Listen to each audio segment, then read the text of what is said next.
Hi friends, big boss అనమాట. Sunday అంటే full funday అనమాట. మామూలుగా లేదు, చాలా బాగుంది.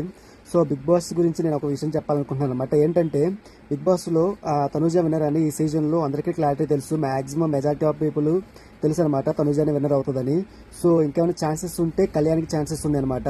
So Kalyan Bigg Boss winner లాగా అవ్వాలంటే ఖచ్చితంగా డెఫినెట్లీ నెక్స్ట్ 2-3 వీక్స్లో తనుజని నామినేట్ చేసి హైలైట్ అవ్వాలన్నమాట. అప్పుడే తను ఆ యొక్క కళ్యాణ్కి అంత majority of population, majority of people ఓట్లు వేయడానికి ఛాన్సెస్ ఉంటుంది. లేదంటే తనుజాకి నామినేట్ చేయకుండా ఓకేలే షీఈ్ మై ఫ్రెండ్ అన్నట్టు అలా ఉంటే ఖచ్చితంగా తనుజానే విన్నర్ అవుతుంది అనమాట. ఇదైతే క్లారిటీగా ఉంది. సో ఇదైతే నేను చెప్పాలనుకుంటున్నాను అనమాట. మీకు కూడా ఖచ్చితంగా అలాగే అనిపిస్తుంది కదా.